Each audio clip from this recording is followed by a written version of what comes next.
Hello, Bonnie here, pouring some wisdom into your day. Carrying on my series where I'm answering some of these questions from the book that we were reading in book club. And again, I've chosen kind of one that is on the easier side for me to answer rather than some of the ones that I'm really going to have to think about. And this one is the question is, am I prepared for risks that I can't even imagine yet? The question I pose to you is, are you prepared for risks you can't even imagine? And I want to hedge my arrogance a little bit um, because my gut reaction is like, absolutely, I totally am. And then like, wait a second, hold on. That's a little bit audacious to say that you're prepared for all risks you can't even imagine. But there's a grain of truth to it in my case and in my belief in myself. And there's a couple of reasons why I think that yes, I actually am prepared to take on the higher probable risks that I can't even really imagine. And there's a couple of reasons for it. So I've written down, if you see me looking, I've written down. So one of them is because I struggle with anxiety. And one of the symptoms that sort of keeps me in a state of anxiety is imagining things going wrong and trying to resolve that by coming up with a plan on how I would deal with that.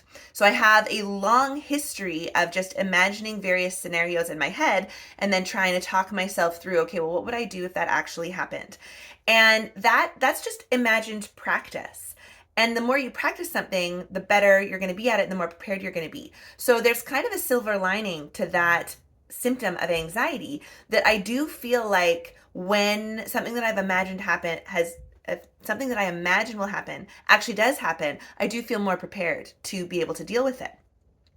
And I have some kind of life experience that shows me the kind of person that I am in an emergency. The first time I got to be introduced to that side of myself, I was running a summer camp and I was the program coordinator. And in an emergency situation, I was the head person that navigated everyone else. And I delegated, and people reported back to me about what was going on. And I was in charge of sort of keeping all the information together and managing the moving parts.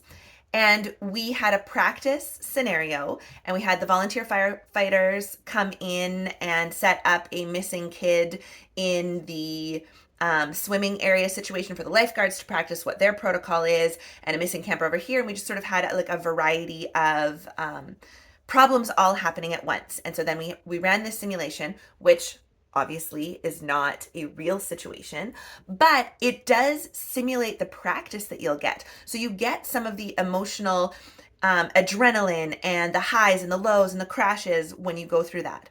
And then thank goodness we did, because we did have some scenarios happen at camp that required me to be that facilitator of the emergency. So I've had that kind of experience. And then I've also had travel abroad situations that require problem solving, or like sort of dangerous situations that have put me into a state of what do I do when I feel threatened. So because of that, I do feel like I've got some experience to let me know that I'm prepared for some of these emergencies. They are also skills that you can practice. And I have spent my entire life acquiring as many skills as possible, even wildly different skills. And so, because of that, in my 37 years of life, I have got this big, wide toolkit of all kinds of skills.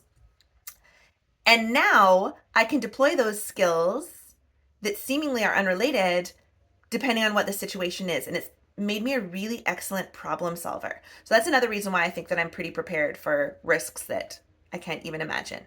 And I enjoy practicing that. I really enjoy simulation style group activities. What do you do? High energy. I play a lot of strategy board games. And I think that, yes, those are not the same as a real life emergency, but the mental skills that you do during those games are translatable to real life. So those are things that everyone can do. You can all play strategy board games and practice some of these things, skills. Don't give yourself anxiety just because there's a silver lining to having anxiety. Don't do that. And then the last thing that I think is a tool that can help people to become more prepared for risks that they can't imagine is a book called Imaginable by Jane McGonigal. She is a futurist, and she's written this fabulous book with all kinds of exercises to get your brain going to think about the future and then imagine how you would behave in that future. And that is something that I think will develop those skills to help you manage risks that you know about or ones that you don't know about. So I've read that book. I want to read it again. I might even buy it, actually. I really enjoyed it as a book. And that's my answer to the question. So I feel sort of 80% confident, let's say, the 80-20 rule. You want to always sort of be in that golden rule. Okay, what's your answer? Are you prepared for risks that you can't even imagine? And if you're not, what are some steps that you could take to get a little bit more prepared? All right, have a magical day.